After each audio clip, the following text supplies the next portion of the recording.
con la filosofía moral y social. Ahora, tengo que decir que lamentablemente Harvey, en esta extraordinaria intuición, solo quedó en eso, no quedó en nada más.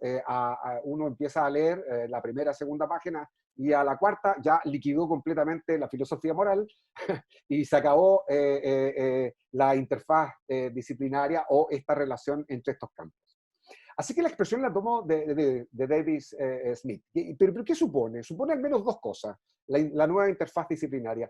Supone, por un lado, un trabajo interdisciplinar, es una palabra que se usa mucho hoy día, pero que simplemente yo entiendo que la interdisciplinariedad supone que concurren representantes de varios campos del conocimiento y de las profesiones a hacerse cargo de algún tema en común. ¿Ya? Por eso yo añado siempre la segunda palabra. ¿Ya? Esto lo he conversado bastante con Adela Cortina porque está basada en mi experiencia, digamos, que es la transdisciplinariedad. ¿Ya? Mi experiencia en arquitectura y mi experiencia en geografía, donde trabajo con docentes académicos de esos campos, ha supuesto que cada uno de nosotros tenga que hacer un esfuerzo epistemológico. ¿Okay? Yo pertenezco al campo de la filosofía moral y política en concreto, pero he tenido que dar el salto epistemológico y como ustedes me han escuchado ya, he tenido que leer a geógrafos, sociólogos, urbanistas, etcétera, antropólogos, qué sé yo. Entonces, he cruzado mi campo hacia esos otros campos que tratan el tema de la ciudad. Pero mis colegas han hecho lo mismo, a la inversa. Ellos han entrado al campo de la filosofía moral, ¿ya? Con sus categorías, sus teorías, etcétera, etcétera. Este es el trabajo que yo llamo, yo creo que la interdisciplinariedad, tal como la he definido, de alguna manera nos mantiene cómodos en nuestros campos respectivos. En cambio, la transdisciplinariedad supone una dificultad extra. Porque, claro, yo tengo que hacer el esfuerzo por el cross the line, cruzar la línea, hacia los otros campos. Es así como se va construyendo un nuevo saber que bebe desde distintas disciplinas y obviamente que se alimenta del diálogo que se produce entre los representantes de estas distintas disciplinas, ¿ya? Tratando de construir un cierto lenguaje común en ese campo específico, en este caso que se refiere a la ciudad. A mi parecer, la ética de la ciudad es nueva, muy nueva, ya diré algo sobre eso, alcanzaré a decir algo, eh, y es tan nueva que creo que, sin embargo, dado todos los datos que proyectan a la ciudad hacia el 2050, más del 70% de la humanidad estará viviendo en contextos urbanos, yo tengo la idea que cuando se tome nota de esto, la ética de la ciudad llegará a ser, no tengo la menor duda, uno de los campos de las éticas aplicadas más interesantes y con mayor proyección hacia el futuro. Pero insisto que hasta ahora está ahí gestándose poco a poco en distintas manifestaciones, un poco desordenadamente, eh, eh, así que, pero sí le auguro un muy buen futuro. Ahora bien, mi investigación, ya les contaré, he publicado al menos dos cosas, una en España y otra acá en Chile.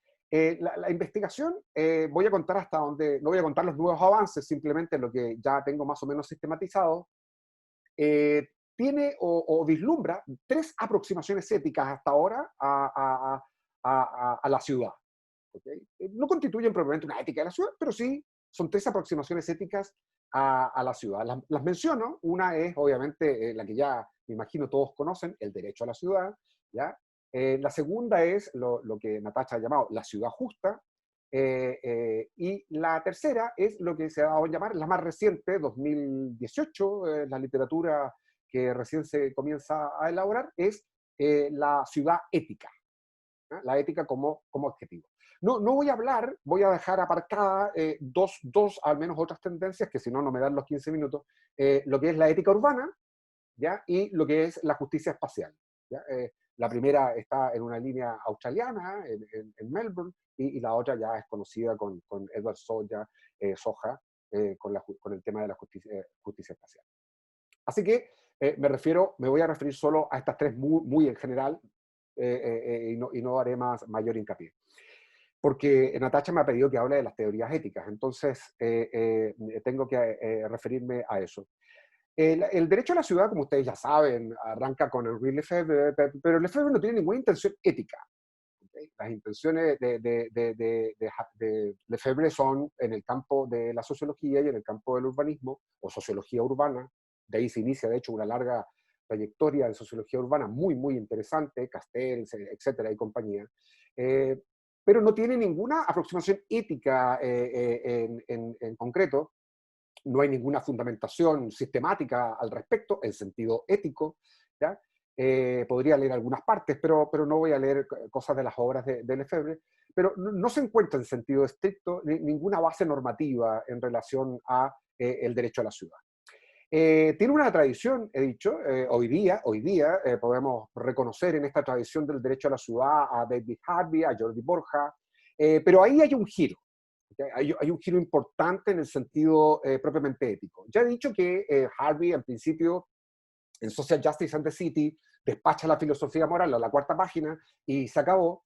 Luego tiene expresiones bastante despectivas, hay que decirlo, con relación a la filosofía moral, etérea, ya habla incluso de desvarío universalista, especulativo. ¿Ya?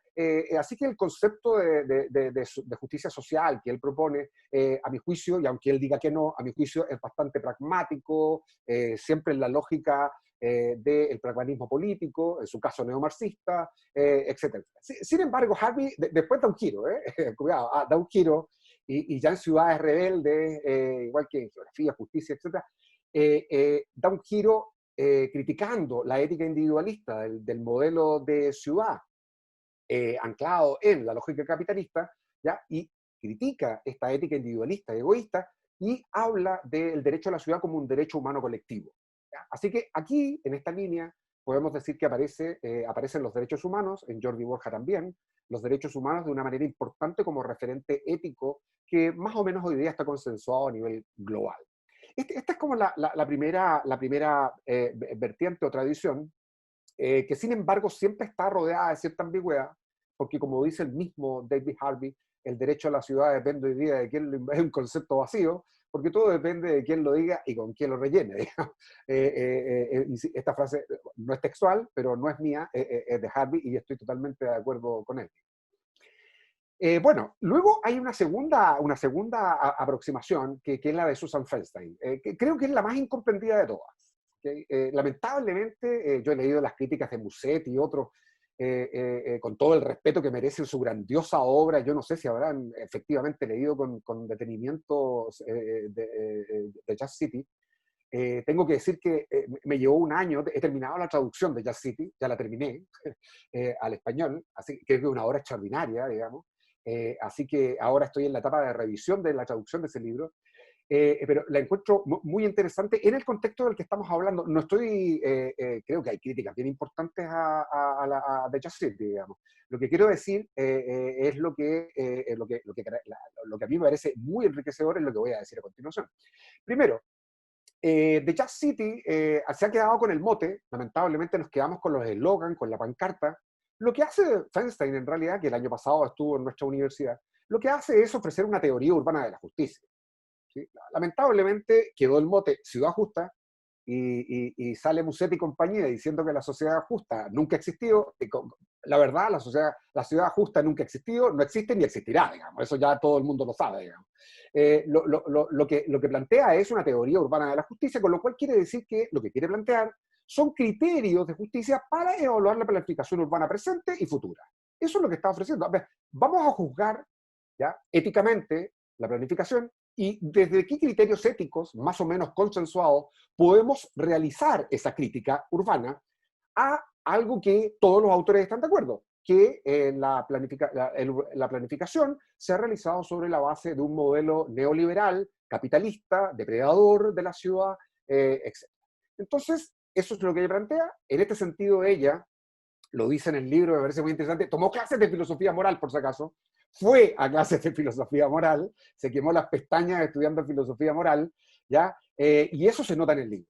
¿ya? Se nota en el libro de una manera extraordinaria. Bueno, el segundo principio de la justicia de Rawls con el principio de la diferencia, luego bebe de Habermas con todo el concepto de democracia deliberativa, Iris Marion Young, Nancy Fraser, Martha Nussbaum, temas de diferencia, temas de capacidad. La verdad es que es un monumento en términos de lo que es la fundamentación normativa.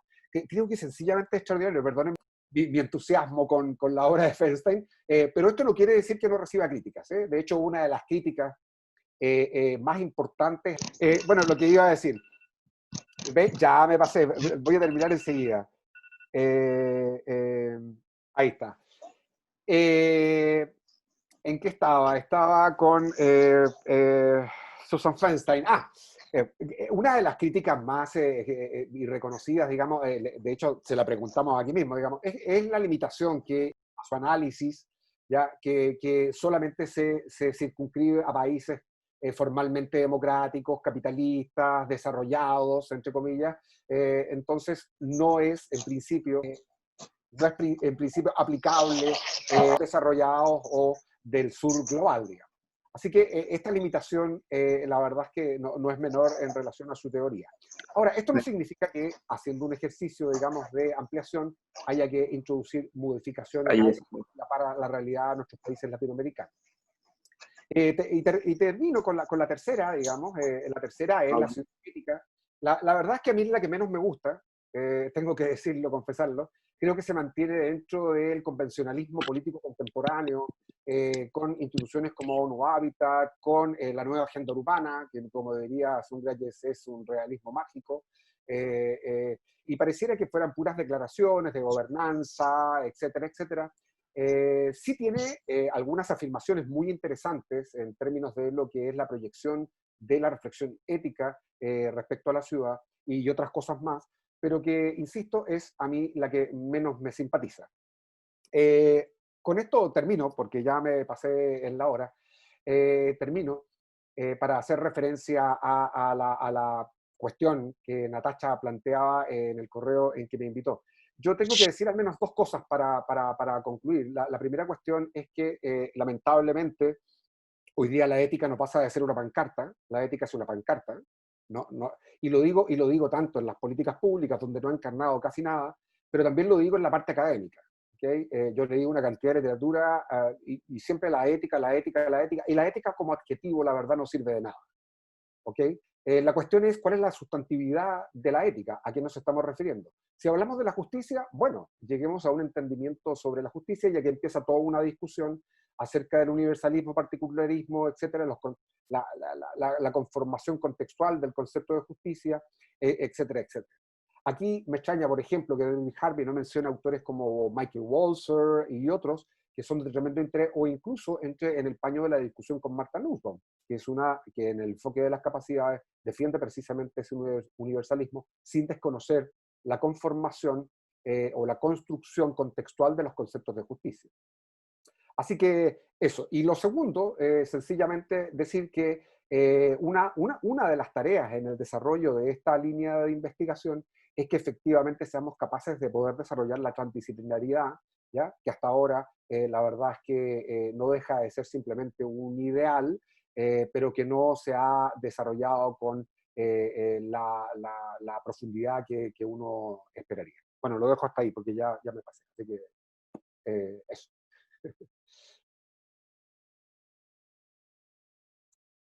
Natacha,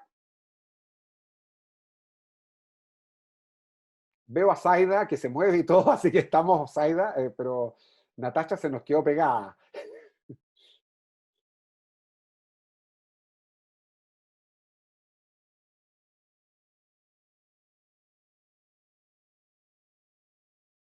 Natacha, ¿tú tienes audio o sea, perdón, Zaida, ¿tú tienes audio de Natacha? ¿No? ¿Nada tampoco? Bueno, profesor, le saluda Juan Morales. Hace un momento tuve ocasión de hablar con la profesora Zaida. Pues es bienvenido, encantado de conocerlo. Sus palabras son muy aleccionadoras. Yo soy un amigo personal también de Adela Cortina. He estado con ella muchas veces. Estupendo. En una ocasión tuve la oportunidad de traerla acá para que inaugure un año académico en alguna universidad del país. Este es un evento que tiene lugar desde la ciudad de Cuenca, una ciudad muy hermosa, la tercera ciudad en habitantes del mundo. Es una ciudad patrimonio cultural, la Universidad de La Suaya es una universidad privada, y estamos trabajando mucho en ética, profesor. Y lo que usted nos dice, pues naturalmente es bienvenido. Voy a permitirle, tomo la posta de la profesora Natasha, y profesora Zaida, pues vamos a escuchar su presentación, agradeciéndole, profesor Mauricio. Enseguida continuamos con usted, por favor. Muy bien, pues muchas gracias. Bueno, mi campo no es tanto la ética, de hecho, la filosofía a veces me cuesta mucho. Es más como, bueno, no sé, tal vez es mi manera, si queréis, de entender como nuestra ética personal, profesional, de pensadores o de profesores, hacedores y hacedoras de la ciudad. Entonces, lo que Natasha me pedía es que compartiera un poco algunas reflexiones en torno a la construcción de la ciudad latinoamericana, contemporánea, y un poco en general, ¿no? Bueno, por un lado, también, a ver, ¿cómo empezar?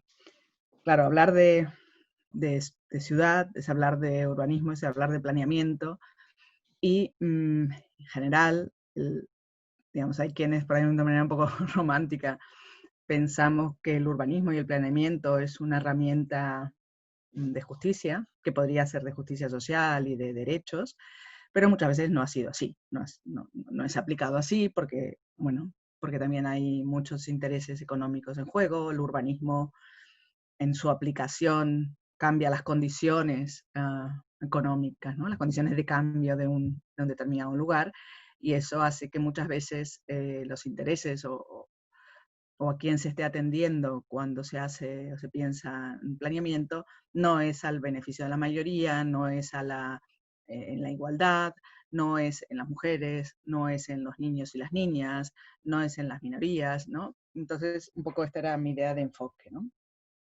Que por un lado, digamos, históricamente nos podemos remitir, digamos, a la ciudad latinoamericana y a su fundación, que sabemos perfectamente que es digamos, yo tengo un espíritu, una ambigüedad crítica respecto a eso. Evidentemente, uno no puede, no sé, Mauricio, tú me podrás corregir, pero uno no puede juzgar la moral, la ética, cómo se comportaron los conquistadores con nuestra moral de hoy. Podemos no estar evidentemente de acuerdo. Yo esa era una discusión que tenía muy de pequeña con mi padre. Que hay una parte de la fundación, de la conquista, que evidentemente se hace sobre, ¿no? Y machacando y pisando lo que había previamente, como toda conquista. Pero por otro lado hay esta confianza en una estructura urbana, también impuesta al modelo, pero una estructura urbana donde se da una nueva convivencia, unas nuevas relaciones que aún estamos construyendo en Latinoamérica, evidentemente, ¿no? Que luego da lugar a grupos de poder de las minorías extranjeras que se convierten en amos y amas de estos territorios, ¿no? Y también sí es cierto que este modelo de ciudad ya desde origen es un modelo, en un parte, no inclusivo no, pero en una parte son ciudades, si pensamos en las conquistas belgas, holandesas, inglesas y francesas y portuguesas, en donde solamente está la extracción, o mayoritariamente es la extracción y el posicionamiento de nuevas ciudades o nuevos poblados sin ninguna relación con lo que había previamente. Bueno, es como puedo explicarlo. En el caso español se da otra relación, se construye una otra sinergia entre lo que había y lo que hay y lo que somos hoy, ¿no? Realmente nuestras sociedades son muy complejas precisamente por eso. Entonces, pero sí que desde el origen la ciudad latinoamericana en su fundación crea estos barrios fuera de otro lado del río o en las afueras, pensadas para que vivan, o donde vivían los originarios, ¿no? Las personas originarias. Entonces sí que partimos de una ciudad que, si bien está en su base un urbanismo de un cierto, que puede ser un cierto igualitarismo en su forma, ¿no? Porque una malla no es más isótropa, el centro, bueno. pero sí que están los otros que están situados en las afueras de la ciudad, ¿no? Entonces sí que partimos por un lado, de esta formación de la ciudad de América Latina con esta segregación, pero también a lo largo de la historia, con una fuerte presencia de los habitantes locales, ¿no? Luego, al final, la ciudad sí que es cierto, como yo decía al principio, la ciudad es el resultado del uso del poder, y no es tanto como románticamente me gustaría pensar siempre que el urbanismo tiene que ver más con el reparto de justicia, pero sí que hay momentos en donde hay un cierto, no digo que reparto de justicia, pero sí una cierta aparición de esos otros, ¿no? De hecho, hay una urbanista más teórica de urbana, que es Leonie Sandercock, que es una profesora de la British Columbia en Canadá, que ella realmente lo que se dedica, al igual que lo hizo Dolores Hayden en su comienzo, a revelar, Dolores Hayden a su comienzo en la costa oeste norteamericana, se dedican a revelar esas otras historias, también, Daphne Spain, también Estados Unidos lo ha hecho, esas otras historias consideradas menor dentro de lo que es el discurso, del relato, de la construcción de ciudades, pero que ha hecho que las ciudades tengan un poco más de corazón, tengan ciertas partes, cierta atención a los habitantes, ¿no? Entonces, mujeres, fundamentalmente propuestas hechas por mujeres, y a veces también por grupos organizados sociales, ¿no? Mejoras de los barrios más pobres, equipamientos, cuestiones de transporte público, etc. Las ciudades, de alguna manera, gracias al movimiento popular y al movimiento social, y muchas veces a las mujeres, desde un sitio que aparentemente no existe, un lugar de poder que no tienen, pero sí hay un poder, digamos, de base, han logrado mejorar las ciudades, ¿no? Nuestras ciudades, sin estas aportaciones y sin estas luchas de grupos de base, no serían lo que son, ¿no? Serían realmente muchísimo peores. De eso un poco también habla Leonie Sandercock en este libro, Making the Invisible Visible, que es un libro que lo que cuestiona de alguna manera es la construcción de nuestro relato del planeamiento urbano, ¿no? El relato un poco de la historia que nos congrega y que nos da una justificación a los que nos dedicamos de alguna manera al urbanismo, ¿no? Luego, claro, ¿cuáles son las ciudades, ¿no? ¿Qué es la ciudad? ¿Qué es una ciudad? Claro, la definición, se habla de lo urbano porque es como más difuso, pero sí que cuando vamos a los barrios más pobres de nuestras ciudades, muchas veces esa ciudad no está mapeada, no existe. En los dibujos, si existe, es muy, muy insuficiente en el mapa, y al final el mapa es una herramienta de entendimiento, una herramienta también del poder y una herramienta de visibilización, ¿no? Y en los barrios populares, que es donde el Estado, ya sea la ciudad o el Estado, no está presente, los barrios se autoorganizan y aparecen equipamientos o elementos de soporte urbano que en un plano oficial no están, pero sí están en el cotidiano, porque las personas, mayoritariamente las mujeres, se organizan para colaborarse, para hacer posible esa vida cotidiana, el cuidado de niños mayores, la seguridad en el barrio, ¿no? Entonces, caminando por estos barrios, estando con la gente del barrio y con las mujeres del barrio, puedes hacer un mapa, una nueva lectura, una visibilización de cómo estos barrios, que les faltan muchas cosas, pero también tienen muchas cosas, ¿no? Y esto también es muy importante para aproximarse a hacer posible ese derecho a la ciudad de toda la ciudadanía, incluida, evidentemente, las mujeres, que han sido muy olvidadas en el urbanismo. También, el otro día, también Ana Falú, el miércoles, hablaba y explicaba un trabajo que se había hecho en Rosario, en Argentina, en donde también mapeaban, ¿no? Mapear qué relación hay con ciertos equipamientos urbanos y con la ciudad y con las mujeres. Y vemos como hay ciertos equipamientos que son imprescindibles para la igualdad de oportunidades, como puede ser una escuela, guardería, un espacio de educación infantil, y estos están situados en los barrios más clase media, media alta, ¿no? Los públicos. En los barrios más carenciados no hay, que es donde en cierta manera se necesitan más. Seguramente están estos que no son reconocidos porque son autoorganizados.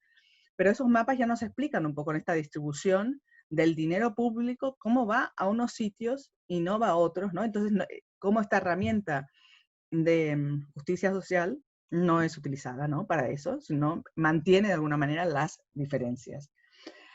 Otra referencia que os quería hacer, que es en este caso una compañera que es arquitecta, urbanista y poeta, la podéis buscar, se llama Isabel Martín, es maravillosa, porque hace carne del urbanismo y la arquitectura, y creo que también eso es súper importante, ¿no? Yo antes de conocerla a ella me preguntaba por qué el urbanismo duele, ¿no? De alguna manera, en esta idea de que se hace todo para un futuro que no se sabe quién lo vivirá, que hay todo un negociado, pero la justificación es la mejora futura, que en el presente nunca se vive, siempre está el futuro por llegar. Este urbanismo duele, ¿no? Y dice, ¿por qué siempre hay que esperar, no? Y al final nunca, en el presente, el futuro cuando es presente tampoco disfruta de esa ciudad, ¿no? Y ella habla precisamente de alguna poesía, en alguna intervención poética, lectura poética que hace, habla de este urbanismo que duele, ¿no? Y habla como, por mucho que se quiera hacer un urbanismo más transparente, que llegue más a la población, con unas... con momentos reglados de participación o de alegaciones, la terminología con la que hablamos tampoco es inclusiva. La terminología con que se habla en el urbanismo tampoco es para todas las personas. Y ella siempre comenta, ¿no? Llega a mi abuela, que van a hacer una transformación de su barrio y le explican que va a cambiar el planeamiento y pasar de categoría, no sé, X a categoría Y. Ahí a eso no le dice nada, pero sí que le diría mucho que que la tienda y las casitas que tiene enfrente pasaran a ser un centro comercial y ya no estará la panadera María, que es su amiga, sino que será un gran centro comercial en el que casi no podrá entrar, ¿no? Porque no habrá nada para ella. Eso sí que lo entendería, ¿no? Entonces también hay un lenguaje que hace que no sean inclusivas nuestras prácticas y que parece que cuando intentamos hablar de manera más inteligible y no con palabras técnicos y que está bien para el momento técnico, banalizamos las profesiones, ¿no? Y todo lo contrario, digamos, nuestras profesiones, en el caso de arquitectura, del urbanismo, tienen sentido si sirven a las poblaciones, y insisto, si sirven para disminuir las desigualdades y para intentar equilibrar el sistema en el que vivimos, que es de partida desigual e injusto, ¿no? No lo transformaremos, pero sí que podremos mejorar en algo las condiciones, ¿no? Las oportunidades también, ¿no? De acceso a derechos. Creo que ya aquí me quedaría, si te parece, Natasha, y abrimos.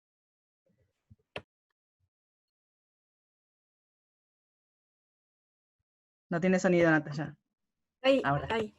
Bueno, mil disculpas.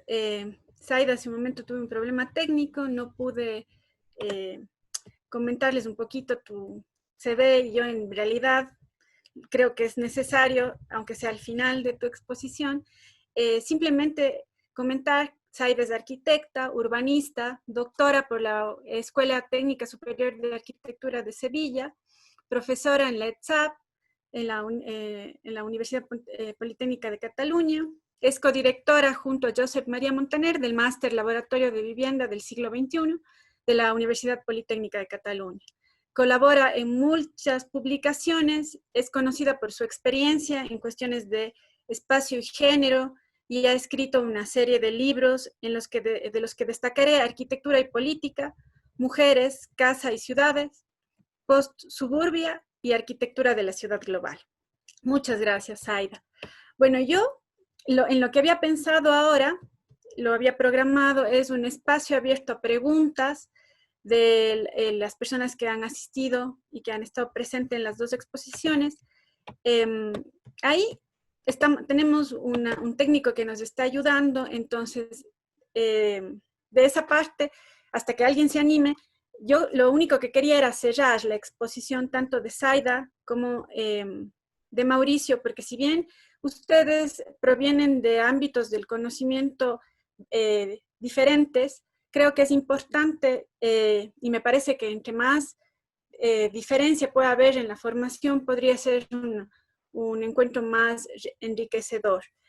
En ese sentido, yo lo que había vislumbrado de la relación entre Mauricio y Zaida tiene que ver con que dentro del ámbito de análisis de Mauricio, tú revisas, ¿no es cierto?, desde la ética, desde la parte de la filosofía moral, e intentas hacer un análisis de la ciudad, ¿sí?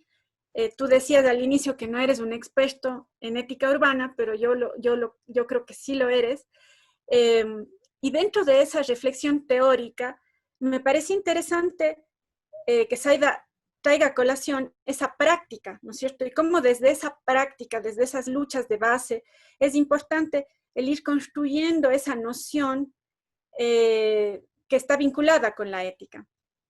Sí, entonces lo que quería pedir es a quienes estén, de los participantes que deseen hacer una pregunta, pueden levantar la mano.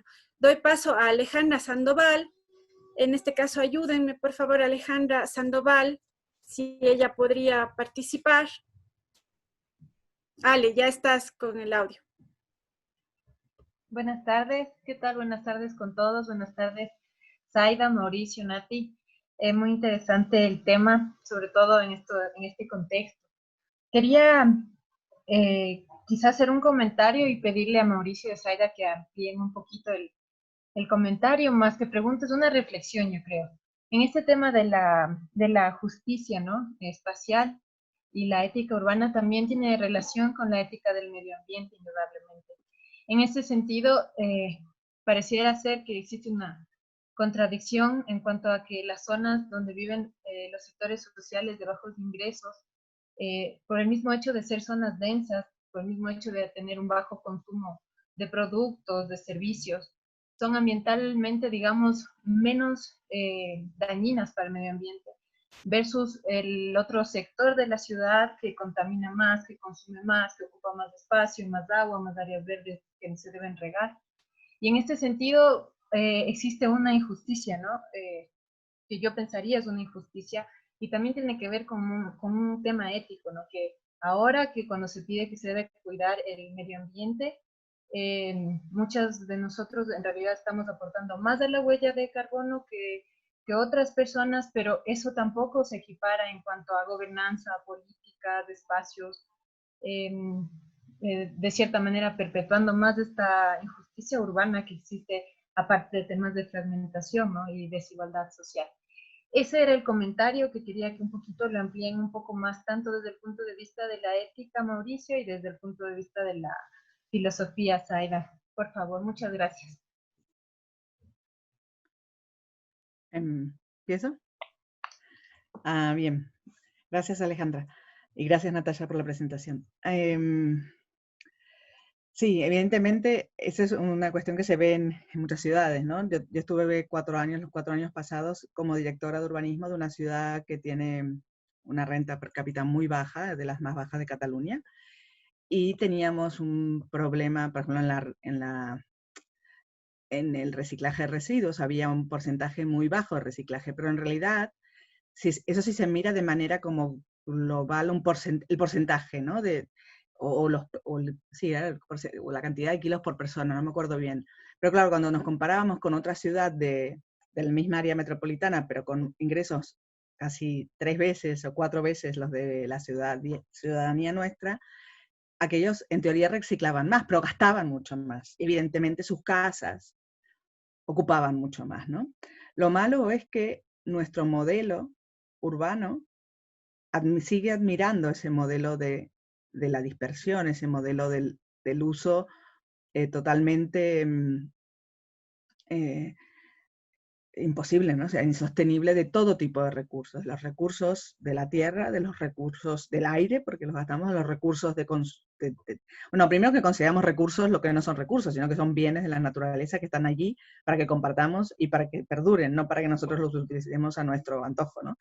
Y entonces ese modelo, desgraciadamente, que es el modelo aspiracional de nuestras sociedades, esa ir a esa casita, esa dispersión, al coche propio, al consumo, ¿no? Entonces, evidentemente, hay esa injusticia territorial en donde quien menos tiene, menos contamina en todos los aspectos, si nos comparamos entre países y si nos comparamos internamente, socialmente, es así en todos lados, y que evidentemente deberían pagar más y poner más en donde sea los que más consumen y los que más estropean, pero el problema es que no es suficiente con pagar, ¿no? No es suficiente con, como se estaba hablando cómo serán estas, las tasas de carbono, etcétera.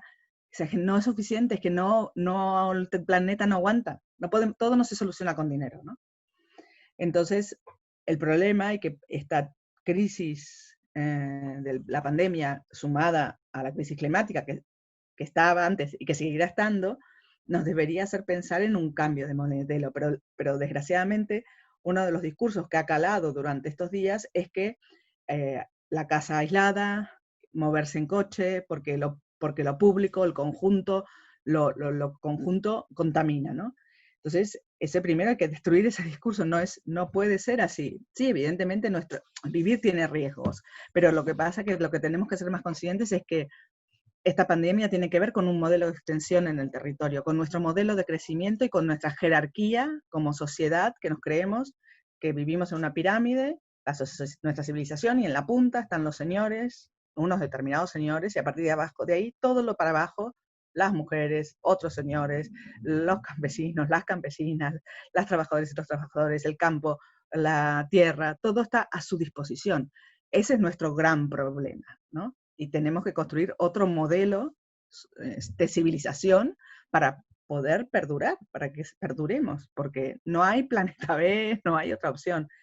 Entonces, sí es cierto lo que tú dices y que por ahí nos podría servir un poco, por ejemplo, con las aportaciones de las mujeres que en teoría no trabajamos o no trabajan porque se dedican a estar en su casa con sus hijos y hacer la comida y limpiar y comprar y planchar y atender a los mayores, etc. Cuando este trabajo se le pone un valor económico, no para que lo paguen, sino porque nuestra sociedad lo único que entiende es el valor económico, vemos que las sociedades, no sé, en el caso de Cataluña, un 40% del PIB catalán, este trabajo significaría un 40% del PIB catalán. En Alemania casi un 60%, un 68%, o sea, es bestial. Eso quiere decir, cuanto más alto es el porcentaje en el PIB, menos servicios sociales tienes para hacer posible la vida, que al final es de lo que se trata. Entonces, posiblemente eso nos sirve para tomar una dimensión de la importancia que tiene esto, no para pagarlos, y en todo caso para ayudarnos a hacer el clic de cambiar de postura, ¿no? Y en ese caso, si somos conscientes de que estas poblaciones con menos recursos contaminan menos, podríamos invertir inversamente más dinero en esos barrios para que sean barrios aún mejores para vivir, ¿no? O que sean mejores, que tengan un verde que por ahí no tienen, que tengan desagües que no tienen, que tengan agua corriente que muchas veces no tienen. Sí, yo creo que en eso los economistas, desgraciadamente las últimas jornadas de economistas no van por esa línea, pero podrían ayudarnos a pensar la economía de otra manera, ¿no? Pensar la economía no como el beneficio, sino como una manera de contar y de organizar, de que nos ayuda a entender los valores que tienen las diferentes actividades que hacemos en la sociedad. Mauricio. ¿Me escuchan? ¿Sí? Ok.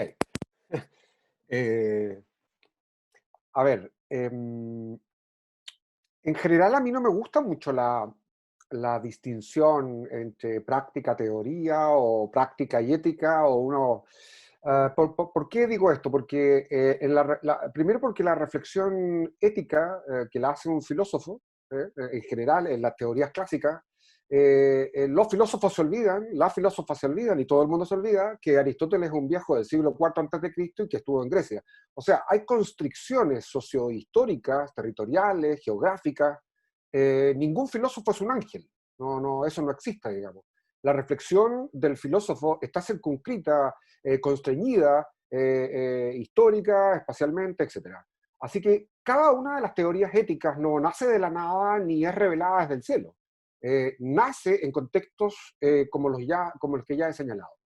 Esto es tremendamente interesante, pero ¿por qué es tremendamente interesante? Porque, y quizás esto sí sea una novedad en el campo de la ética de la ciudad, hay una construcción sociohistórica, geográfica, espacial, territorial de los conceptos éticos. De hecho, Zaida ha dicho algo muy, muy interesante que está en la línea de las reflexiones de Richard Sennett, por ejemplo, en una de las primeras sobre carne y sangre, ¿no? La justicia duele, pero duele, ¿por qué duele? La injusticia duele, pero duele, ¿por qué? Porque toca mi corporeidad, ¿te das cuenta? Toca mi materialidad, toca esa contrañimiento. O sea, y aquí viene algo muy interesante, porque, y es una reflexión que no se ha hecho. Por eso yo digo que la ética es es una piedra arrojadiza, es un cartel, una pancarta, un eslogan, pero tú rascas y no hay nada, digamos. Que es, por una parte, el giro espacial y el giro moral. Pero ¿qué significa el giro moral para las ciencias sociales después del periodo positivista? ¿Qué significa el giro moral, el moral turn? ¿Qué significa? Pero por otra parte, y esta es la otra cuestión, ¿qué significa el giro espacial para la ética? Para sus categorías más fundamentales, como por ejemplo la justicia. Se ha hablado de la justicia social, podemos hablar de la justicia espacial, territorial, pero ¿qué significa? ¿Qué trae consigo esta dimensión territorial, ¿sí? Donde hay seres humanos de carne, sangre, huesos, que experimentan, padecen y sufren la injusticia? Esto es tremendamente interesante porque una de las grandes discusiones que tenemos con mis estudiantes en doctorado en geografía y arquitectura, y que ya sale sobre el tapete, es el cambio. ¿Cuál es el problema? El problema es el modelo, ¿sí? Ya está claro, digamos, hay un modelo económico, a mí no me gusta neoliberal, por si acaso, yo le llamo libertario, la línea de Nozick, que es un libertario, etcétera. Neoliberal es un concepto demasiado amplio, pero al final es lo mismo: el Estado mínimo, una economía depredadora, una economía de mercado, una sociedad mercantilizada, etcétera, etcétera. Aquí la gran discusión que tenemos es, a ver, el cambio, ok, el cambio, pero ¿cómo el cambio? Primero, ¿revolución o reforma? ¿Cuál de los dos? Y luego ya, digamos revolución, como David Harvey, revolución, ok. Y como le preguntamos a David Harvey hace 2 años atrás, algo así, ya, revolución, ok. ¿Violenta? ¿Destruimos todo? ¿Nos cargamos el sistema capitalista? ¿Nos cargamos la democracia? ¿Nos cargamos las principales instituciones del Estado de Derecho? ¿Nos cargamos todo? ¿Cómo el cambio?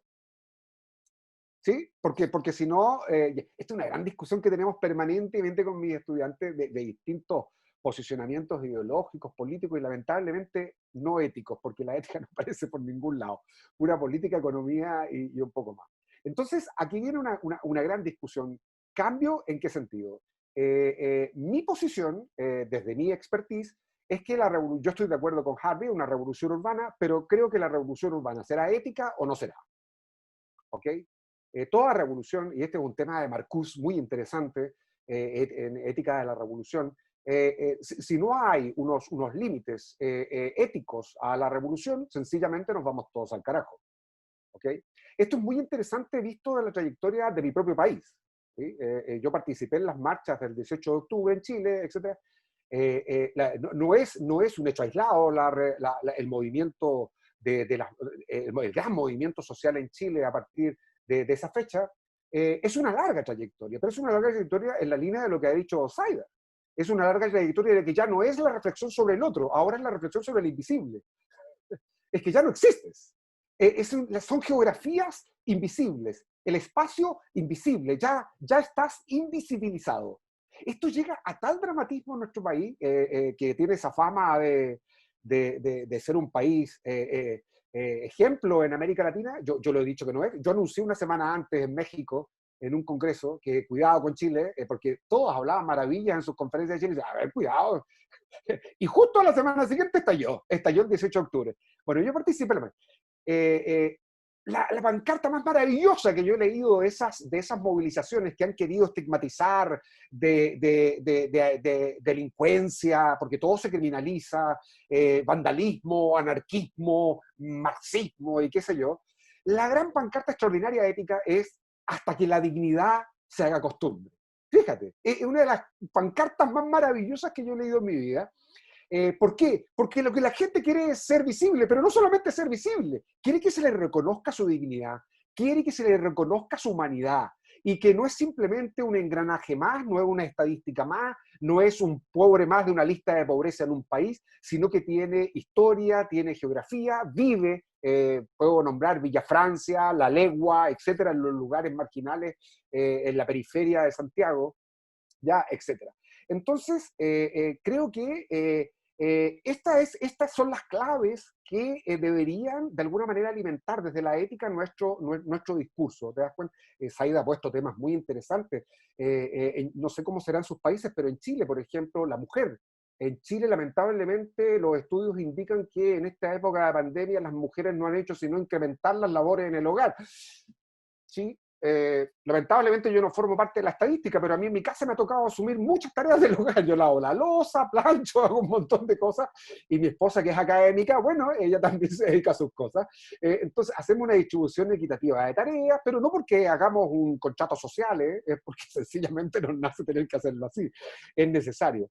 Entonces creo que hay que darle una vuelta a esto. ¿Cuál es mi problema? Y aquí termino con esto, digamos, hablo de mi país. Lamentablemente, la Declaración de Derechos Humanos de 1948, que es una de las grandes conquistas éticas de la humanidad, al menos en el discurso, ¿sí?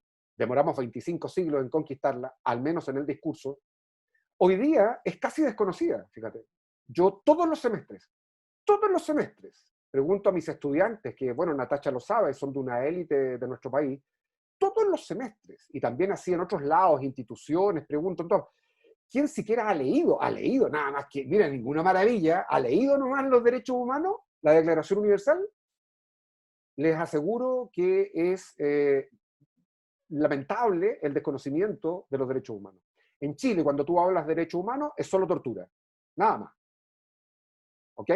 Pero, en la línea de lo que dice Zaida, uno de los peores, de los más terribles escándalos en Chile el año pasado, cuando mueren más de 1.300 niños en organismos estatales, públicos, mueren cuando el Estado tiene que hacerse cargo de esos niños vulnerables, niños sin padres porque han quedado huérfanos. Mueren más de 1.300 niños, otros son torturados, violados, abusados. Eso es violación de derechos humanos en plenos tiempos democráticos. Entonces, ¿qué pasa con los derechos humanos en Chile? Y el primer artículo de la Declaración Universal asienta una conquista, al menos verbal, extraordinaria. Todos los seres humanos, todos, con independencia de sus particularidades, nacen libres e iguales en dignidad y derechos. Mientras no seamos capaces de reconocer, de tener esa capacidad de reconocimiento de la dignidad de los demás, ya no solo el otro, o ya no solo en el peor de los casos el invisible, pero también los derechos que nacen de esa dignidad, creo que de verdad ningún cambio será posible, ni en economía, ni en urbanismo, ni en absolutamente nada. La economía ha sido, hay un economista del establishment, Jeffrey Sachs, que escribió hace tiempo un libro, ¿no?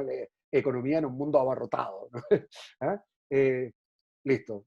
Es una economía que nos ha deshumanizado, nos ha llevado a desconocer no solamente la dignidad de las personas, de los seres humanos, sino también el respeto a la naturaleza, al entorno natural, etc. Lo depreda absolutamente todo. Eso.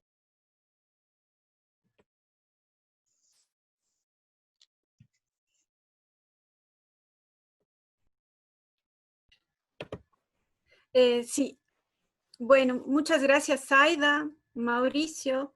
Creo que se han sentado, y eso es lo rico de este tipo de encuentros, se han sentado muchas interrogantes. Yo me quedo con muchas preguntas.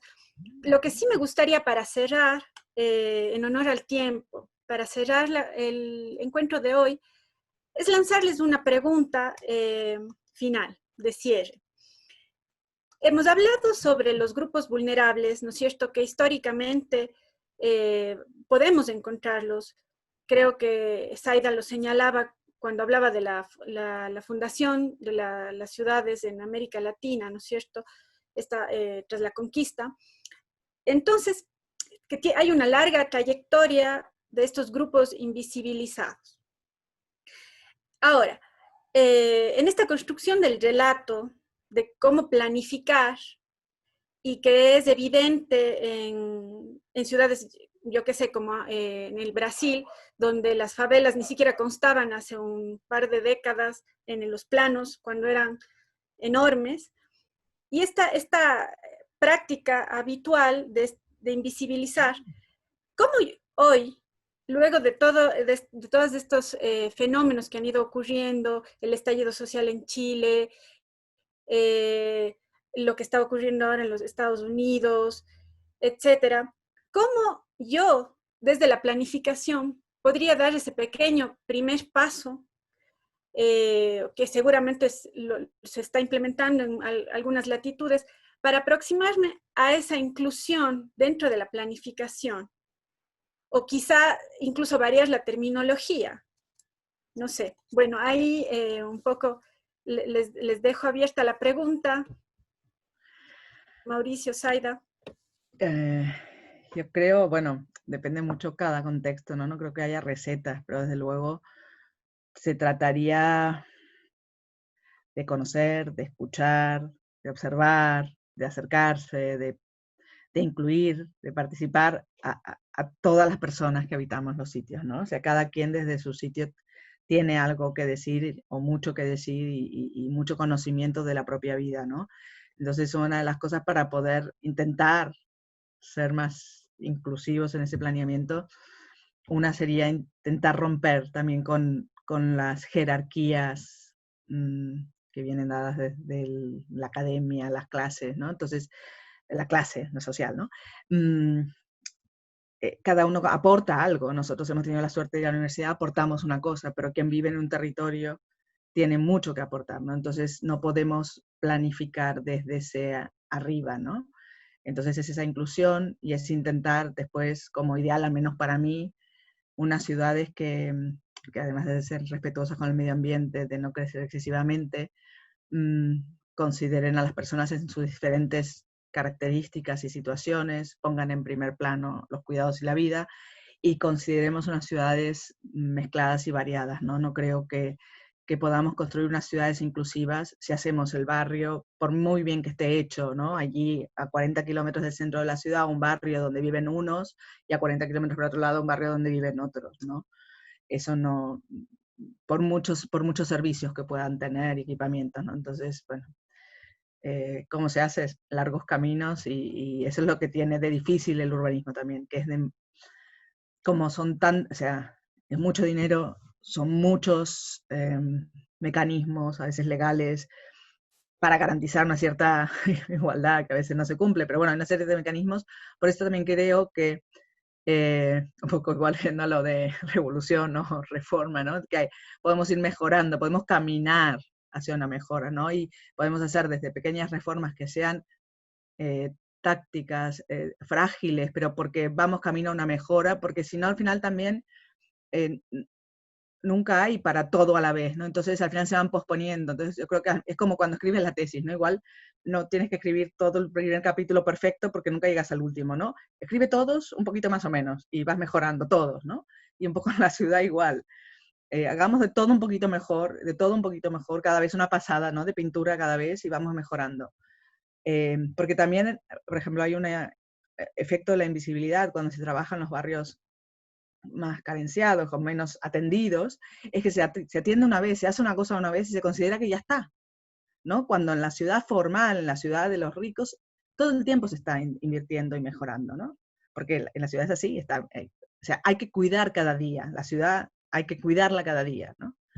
Pero bueno, no hay recetas, pero creo que un mecanismo también porque también creo que tenemos que ir cambiando el chip, al menos y que eso tiene mucha culpa posiblemente el modelo Barcelona y otras ciudades, de haber hecho esas ciudades como todas perfectas, es muy difícil, no se mantiene y no llega para todo el mundo, ¿no? Entonces por ahí es mejor lo imperfecto, pero un poquito mejor y un poquito más blando, un poquito más maleable, ajustable a cuando la gente vaya cambiando, que petrificar la ciudad de una manera perfecta y que por ahí después se hace muy difícil para la vida.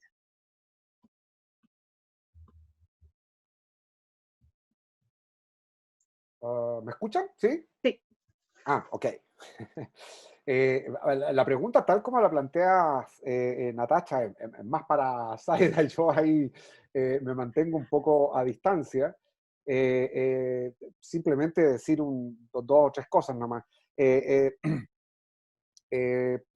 la labor que al menos yo me toca realizar. La primera es, obviamente, dentro del marco de la universidad, en lo que se refiere el trabajo directo tanto con los estudiantes de pre y posgrado en estos campos, digamos, ¿no? Donde el estudio de la ética, al menos, se ha logrado que sea obligatorio. Entonces, hay un equipo de especialistas en estas áreas y no solamente en arquitectura o geografía, en economía, en construcción, mucha agronomía. Así que estamos constantemente, ¿pero por qué? Porque creemos que, como dice Zaida muy bien, a la espera de lo que yo llamo una revolución ética, bueno, hay que hacer reformas, hay que mejorar las condiciones de vida de la gente. No nos podemos quedar mirando al cielo, ¿ya? Entonces, si es que no cambian la mentalidad con una inyección ética en nuestros futuros profesionales, bueno, difícilmente va a ser posible el cambio. Y nosotros, de alguna manera, estamos trabajando en esa línea, en inyectar esa dimensión irrenunciablemente ética para que otro mundo efectivamente sea posible. Y eso es lo que estamos haciendo en distintos campos, en pre y posgrado. Así que eso es lo primero en lo inmediato. Pero segundo, no tengo para qué decir que nuestras ciudades en América Latina tienen todas una segregación profunda. Ahora el COVID-19 no ha hecho sino mostrar con mayor evidencia esta segregación.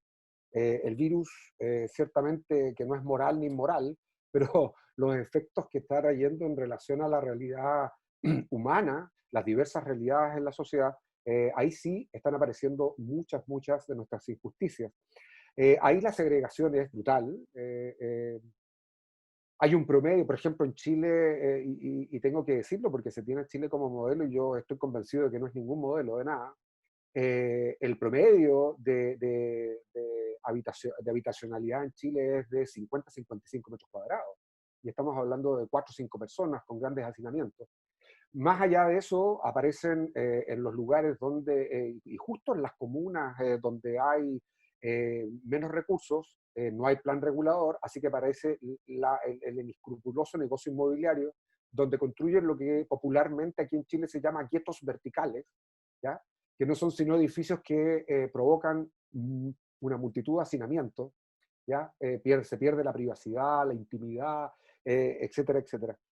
Así que en este sentido, en términos prácticos, el trabajo también en los sectores más populares, hay mucha construcción informal en los sectores, asentamientos informales en los sectores más periféricos, y esa informalidad continúa hacia adelante. Entonces, de alguna manera hay que colaborar con recursos económicos, ¿ya? Primero políticos, para presionar para que hayan servicios básicos. Por ejemplo, hoy día en Chile hay asentamientos informales que no cuentan con agua, no cuentan con ningún servicio básico. O sea, cuando en las noticias aparece lávense las manos, hay un sector importante de nuestra población que no tiene idea de eso porque no puede, porque no tiene agua potable.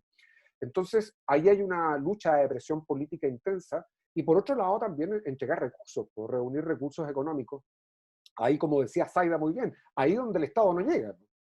Entonces, ahí que llegue también la sociedad civil, entregando los aportes que puedan ser posibles para que esa informalidad vaya adquiriendo cierta formalidad y esté a la altura de la dignidad de las personas que habitan en ella. Así que, más o menos eso. Por una parte, las profesiones en general como una riqueza para cada país, una riqueza ética para cada país. Los profesionales son eso, son un motor, ¿ya? Para el crecimiento, ya no económico, el crecimiento del capital ético, como llama Adela Cortina, de cada país. Y por otro lado, este trabajo más de campo, ¿ya? Que ya está directamente relacionado con la presión política y con la ayuda para que esa informalidad pueda adquirir ciertos rasgos de formalidad, que estén a la altura de la dignidad de las personas. Más o menos eso. Muchas gracias, Mauricio, Zaida. En realidad ha sido un gusto el poder compartir estos minutos, escucharles. Lastimosamente tenemos que hacer un alto, nos podríamos quedar conversando de largo. Creo que sería muy enriquecedor para todos. Comentarles que esta sesión se va a grabar y está grabándose, y que la vamos a poner a disposición los canales oficiales de la universidad. Para eso yo me contactaré luego con ustedes. Y nada, muchas gracias. No sé si ustedes, para cerrar, quisieran decir alguna cosa final. No, muchas gracias. Ha estado una charla agradable y muy interesante. Espero que para los que están escuchando también. Pero sí, me parece un diálogo con Mauricio muy interesante todo lo que has dicho. Muchas gracias. Gracias, No, Mauricio. Queda pendiente la segunda edición. sí, no, gracias, gracias. Un gusto, Zaida, de verdad, ha sido muy agradable conversar contigo. Yo siempre Igualmente. estoy con las antenas abiertas porque como tengo esta experiencia interdisciplinar, aprendo, pero de una manera impresionante. Ya había leído en todo caso alguno de tus escritos, ¿eh? Así que Gracias. ya te conocía en papel. Muy bien. Ahora en tele. Pero bueno, un gusto, de verdad. Muchas gracias, Natacha, por la invitación Sí. y te enviaré en PDF luego, en otro momento, el capítulo de Ética de la Ciudad, que lo publicamos en un libro con Adela Cortina, aquí en Chile. Acaba de aparecer hace un mes atrás, ¿ya? Ética aplicada desde la medicina hasta el humor, que ahí ya aparece el capítulo de Ética de la Ciudad ya más ampliado, digamos. Así que te lo enviaré después para compartir. Muchas gracias. Interesante. Gracias a todos los asistentes. Muchas Hasta gracias, luego. Natalia. Gracias. Hasta otra. Que estén muy Hasta bien. luego. Buenas noches.